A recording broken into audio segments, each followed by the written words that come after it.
അന്നത്തെ രാജാവ് നിയമപ്രകാരം എഴുതി തയ്യാറാക്കി രേഖാമൂലം കൊടുത്ത ഭൂമി DK ഉണ്ണിക്കമ്മു സാഹിബിന്റെ കല്ലടി മണ്ണാർക്കാട്ടെ അദ്ദേഹത്തിന്റെ പേരിൽ ഫാറൂഖ് കോളേജിന്റെ സ്വത്തായിട്ട് വഖഫ് ചെയ്ത സ്ഥലം. ഫാറൂഖ് കോളേജിൽ ഞാൻ തിരിഞ്ഞു നോക്കിയില്ല, ഫാറൂഖ്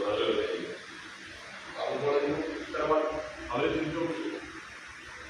ഇന്നത്തേതുപോലെ എന്നും പോയി വരാനോ പരിപാലിക്കാനോ പറ്റാത്ത 2 വക്കീലന്മാരെ ഏർപ്പെടുത്തി ആ ഭൂമിയുടെ വ്യവഹാരങ്ങളൊക്കെ ശ്രദ്ധിക്കാൻ വേണ്ടി. അഡ്വക്കേറ്റ് കൈമളും അഡ്വക്കേറ്റ് പോൾ, 2 നല്ല മിടുക്കന്മാരാണ്.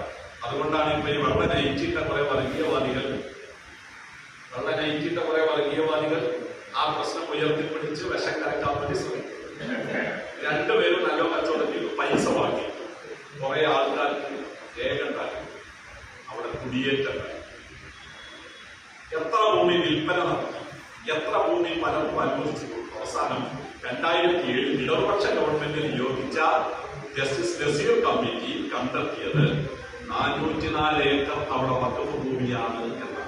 എന്തെങ്കിലും നടപടി സ്വീകരിച്ചു. ഹൈക്കോടതിയുടെ പുതിയ വിധി വന്നു. ഇവർക്കാരും നികുതി കൊടുക്കാൻ പറ്റില്ല എന്ന് പറഞ്ഞ സ്ഥലം ഈ കയ്യേറ്റക്കാരുടേതല്ല എന്ന് തീരുമാനിച്ചു. ആരും ടാക്സ് കൊടുക്കാൻ ഇപ്പോ കഴിയില്ല. കോടതി വിധി വന്നതോട് ഈ ഗവൺമെന്റ് എന്താ ചെയ്തത്? പാലക്കാട് തെരഞ്ഞെടുപ്പിൽ പോയിട്ട് പ്രസംഗിക്കാണ്, ചേലക്കരയിൽ പ്രസംഗിക്കാണ്, വയനാട്ടിൽ പോയിട്ട് പ്രസംഗിക്കാണ്. വഖഫ് ഭൂമി എങ്ങനെ വോട്ടാക്കി മാറ്റാം എന്നാണ് അപകടകരമായിട്ടുള്ള പ്രചരണം. കേരളത്തിന്റെ മുഖ്യമന്ത്രിയും CPM-ന്റെ നേതാക്കന്മാരും BJP-യുടെ കേന്ദ്രമന്ത്രിമാരും BJP-യുടെ സംസ്ഥാന അധ്യക്ഷനും ഒരേ ടോണിലാണ് വഖഫ് സംസാരിക്കുന്നത്. ഈ വഖഫ് ഭൂമി എങ്ങനെയാണ് വഖഫ് സ്വത്തായിട്ട് നിലനിർത്തേണ്ടത് സംബന്ധിച്ചൊരു ടോക്ക് ഫാറൂഖ് കോളേജ് അധികൃതരെ വിളിച്ചിട്ടുണ്ടോ? ഏതെങ്കിലും ആളുകൾ വിളിച്ചിട്ടുണ്ടോ? മുസ്ലിം ലീഗ് പറഞ്ഞിട്ടുണ്ടോ വഖഫ് ഭൂമി കയ്യേറിയ ആളുകൾ അവിടെ അർപ്പിക്കണം, അത് വഖഫ് സ്വത്താണ്, അത് മുസ്ലിങ്ങൾക്ക് അവകാശപ്പെട്ടതാണെന്ന് ലീഗ് പറഞ്ഞിട്ടില്ല, ഫാറൂഖ് കോളേജ് പറഞ്ഞിട്ടില്ല, ഒരു മുസ്ലിം സംഘടനയും പറഞ്ഞിട്ടില്ല. അവിടെ താമസിക്കുന്ന ആളുകൾ നിരപരാധികളായിരുന്നു. അവരെ കാര്യങ്ങൾ പറഞ്ഞ് ബോധ്യപ്പെടുത്തുകയോ മാന്യമായ നഷ്ടപരിഹാരം നൽകുകയോ അവർക്ക് കൊടുത്തിട്ടുള്ള ഭൂമിക്ക് നിയമപ്രകാരം രേഖയുണ്ടാക്കാൻ ഫാറൂഖ് കോളേജിന്റെ കൂടി അനുമതിയോടുകൂടി കോടതി ഉത്തരവ് പ്രകാരം നിയമപരമായ നടപടികൾ സ്വീകരിക്കേണ്ടതിന് പകരം അതെങ്ങനെ വിഷം കലക്കാമെന്നാണ് കേരളത്തിൽ ഇപ്പൊ നടന്നുകൊണ്ടിരിക്കുന്നത്. കേരളം ഇപ്പൊ ഇങ്ങനെയാണ്. നമ്മൾ കരുതുന്നത് പോലത്തെ കേരളമല്ല. ആർക്കും എന്തു ചെയ്യപ്പെടും. എന്താ കാരണം? സ്വത്തുവകകൾ സംരക്ഷിക്കുന്ന എൻഡോമെന്റ് ആക്ട് പ്രകാരമുള്ള നിയമങ്ങളിൽ അവരുടെ മതസ്ഥരല്ലാത്ത ഒരാളെ അക്കോമഡേറ്റ് ചെയ്യും. എന്നാൽ നിർദ്ദിഷ്ട വഖഫ് ബില്ലിൽ സെൻട്രൽ വഖഫ് കൗൺസിൽ കേന്ദ്രത്തിൽ രൂപീകരിക്കുന്നതാണെങ്കിലും സംസ്ഥാനങ്ങൾ രൂപീകരിക്കാൻ പോകുന്ന വഖഫ് ബോർഡുകളിലാണെങ്കിലും മുസ്ലിങ്ങളല്ലാത്തവർക്ക് കടന്നു വരാം. അതിനകത്ത് പറയുന്ന ജഡ്ജിമാർ മുസ്ലിങ്ങളാവണമെന്നില്ല. ഇസ്ലാമിക ജ്ഞാനത്തിൽ അവഗാഹമുള്ള ജഡ്ജിയാവണം എന്ന് പറയുന്നിടത്ത് അത് മുസ്ലിം ആകണമെന്നില്ല. ചീഫ് എക്സിക്യൂട്ടീവ് ഓഫീസർ വഖഫ് കൗൺസിലിന്റേത് മുസ്ലിം ആകണമെന്നില്ല. 2 MP-മാരെ നോമിനേറ്റ് ചെയ്യുന്നത് അവരാകണമെന്നില്ല. സംസ്ഥാന നിയമസഭകളിൽ നിന്ന് MLA-മാരുടെ കൂട്ടത്തിൽ നിന്ന് മുസ്ലിങ്ങളായ MLA-മാരാണ് വഖഫ് ബോർഡിലേക്ക് ആരാണ് വേണ്ടതെന്ന് അവർക്കിടയിൽ വോട്ടെടുപ്പ് നടത്തിയാൽ തെരഞ്ഞെടുക്കുക. അങ്ങനെ വോട്ടെടുപ്പ് വേണ്ട, നോമിനേഷനാണ്. അങ്ങനെ നോമിനേഷനായിട്ട് വരുന്നവർ മുസ്ലിങ്ങൾ വേണമെന്നില്ല. എന്ന് പറഞ്ഞാൽ ആകെയുള്ള 12 അംഗങ്ങളിൽ ആരും മുസ്ലിം ആകണമെന്നില്ല എന്നതാണ് നിർദ്ദിഷ്ട വഖഫ് ബില്ലിന്റെ ഏറ്റവും പ്രധാനപ്പെട്ട സവിശേഷത. വഖഫ് ബോർഡിൽ 2 വനിതകൾ വേണമെന്ന് പറഞ്ഞിട്ട് ഇവര് പുരോഗമനം പറയുന്നുണ്ട്. കാശ്മീർ വഖഫ് ബോർഡിൽ, പഞ്ചാബ് വഖഫ് ബോർഡിൽ, തമിഴ്നാട് വഖഫ് ബോർഡിലൊക്കെ എത്രയോ കാലങ്ങളായിട്ട് സ്ത്രീകളുണ്ട്. ഡോക്ടർ മൻമോഹൻ സിംഗ് ഇന്ത്യയുടെ പ്രധാനമന്ത്രിയാകുമ്പോൾ 1ാം UPA സർക്കാരിന്റെ കാലത്താണ് ഒരുപക്ഷെ സ്വതന്ത്ര ഇന്ത്യയുടെ ചരിത്രത്തിൽ മുസ്ലിങ്ങളെ കുറിച്ച് മാത്രം പഠിക്കാൻ വേണ്ടി നിയോഗിക്കപ്പെട്ട രജീന്ദർ സിംഗ് സച്ചാർ കമ്മിറ്റി. മുസ്ലിങ്ങളെ കുറിച്ച് മാത്രമാണ്. മറ്റൊരുപാട് കമ്മീഷനുകളും കമ്മിറ്റികളും പഠിച്ചിട്ടുള്ളത് ഇന്ത്യയിലെ ന്യൂനപക്ഷങ്ങളെ, സമ്പന്ന സമുദായങ്ങളെ കുറിച്ച് പഠിക്കാനാണ്. എന്നാൽ മുസ്ലിങ്ങൾ മാത്രം, അതും തെരഞ്ഞെടുത്തത് 13 സംസ്ഥാനങ്ങൾ മാത്രം. ആ സംസ്ഥാനങ്ങളെ പഠനത്തിന് വേണ്ടി തെരഞ്ഞെടുക്കേണ്ട മാനദണ്ഡം എന്തായിരുന്നു അറിയോ? ജനസംഖ്യയുടെ നിർണായക സ്ഥാനത്ത് മുസ്ലിങ്ങൾ ജീവിക്കുന്ന സംസ്ഥാനം. കേരളം വന്നു, മഹാരാഷ്ട്ര വന്നു, ഉത്തർപ്രദേശ് വന്നു, അങ്ങനെയുള്ള കുറച്ച് സംസ്ഥാനങ്ങൾ, കാശ്മീർ വന്നു, ബംഗാൾ വന്നു, ഇങ്ങനെയുള്ള കുറച്ച് സംസ്ഥാനങ്ങൾ മാത്രം തെരഞ്ഞെടുത്ത് ഏകദേശം 2 കൊല്ലം സമയമെടുത്ത് ഇന്ത്യയിൽ ഏറ്റവും നിഷ്പക്ഷനായിട്ടുള്ള ഒരു റിട്ടേൺ നിൽക്കുകയാണ് രജീന്ദർ സിംഗ് സച്ചാർ സച്ചാർ, അയാളുടെ ഒരു 10 അംഗ കമ്മിറ്റിയാണ് രജീന്ദർ സിംഗ് സച്ചാർ. ആ പഠനം നടത്തിയിട്ട് മൻമോഹൻ സിംഗ് അവർക്ക് കൊടുത്ത സമയപരിധിക്കകം ആ റിപ്പോർട്ട് സമർപ്പിച്ചു. അതൊരു പുസ്തകമായിട്ട് നമുക്ക് മലയാളത്തിലേക്ക് കൂടി രജീന്ദർ സിംഗ് സച്ചാർ കമ്മിറ്റിയുടെ പുസ്തകം IPH ട്രാൻസ്ലേറ്റ് ചെയ്ത് വാങ്ങുന്നുണ്ട്. അതൊരു അധ്യായം വഖഫാണ്. 9.5 ലക്ഷം ഏക്കർ ഭൂമി ഇന്ത്യയിൽ വഖഫ് സ്വത്താണ്. ഡൽഹിയിലെ രാഷ്ട്രപതി ഭവൻ, ഡൽഹിയിലെ പാർലമെന്റ് മന്ദിരം, സർക്കാരിന്റെ നിർമ്മിതികൾ മഹാഭൂരിഭാഗവും നിർമ്മിക്കപ്പെട്ടിട്ടുള്ളത് മുസ്ലിങ്ങളുടെ വഖഫ് സ്വത്ത് നശിപ്പിച്ചിട്ടുണ്ട്. കൊൽക്കത്തയായിരുന്നു ബ്രിട്ടീഷുകാരുടെ തലസ്ഥാനം. അത് ഡൽഹിയിലേക്ക് മാറ്റി സ്ഥാപിച്ചു.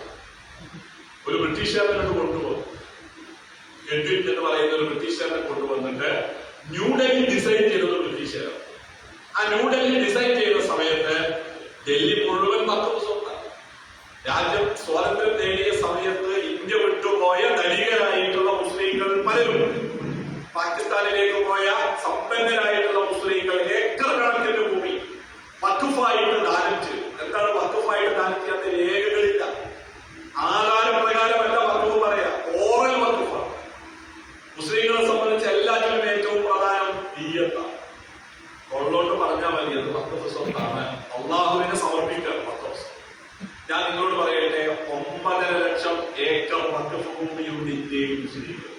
9.5 ലക്ഷം ഏക്കർ.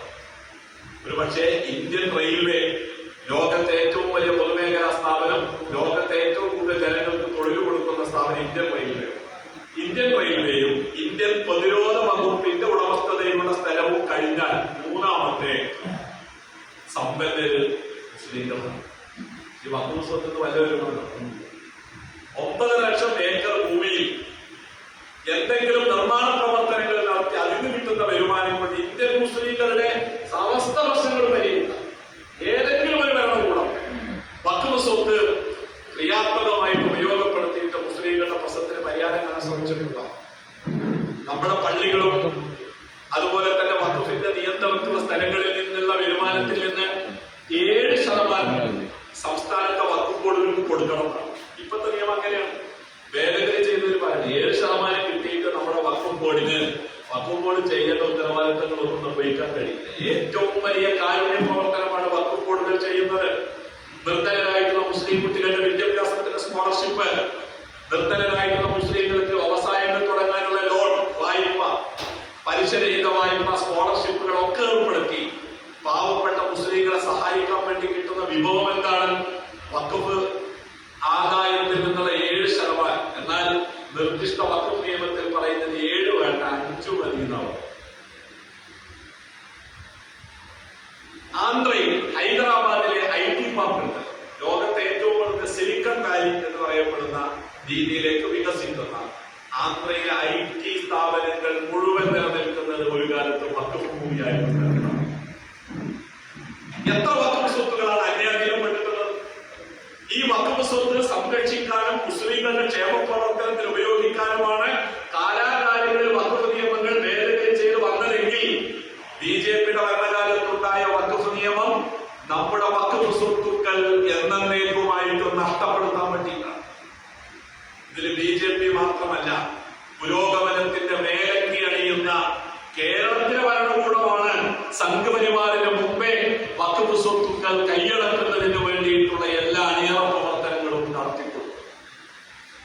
നിങ്ങൾ ആലോചിച്ചു, ചെറായി, എറണാകുളം ജില്ലയിൽ ചെറായി മുനമ്പം പ്രദേശത്ത് 404 ഏക്കർ ഭൂമി, 404 ഏക്കർ ഭൂമി ആര് കൊടുത്തതാ? 1902 തിരുവിതാംകൂർ രാജാവ് കച്ച്മേമൻ വിഭാഗത്തിൽപ്പെട്ട കൊച്ചിയിലെ ഏറ്റവും വലിയ വ്യാപാരം നടത്താൻ വേണ്ടി ഇവിടെ വന്ന മൂസാസേട്ടിന് കൊടുത്ത ഭൂമി 1950 ആ ഭൂമിക്ക് മതിയായ രേഖകളില്ലാതെ പറഞ്ഞപ്പോ 1950 മൂസാസേട്ടിന്റെ മകൻ സിദ്ദിഖ് സേട്ടിന് അന്നത്തെ രാജാവ് നിയമപ്രകാരം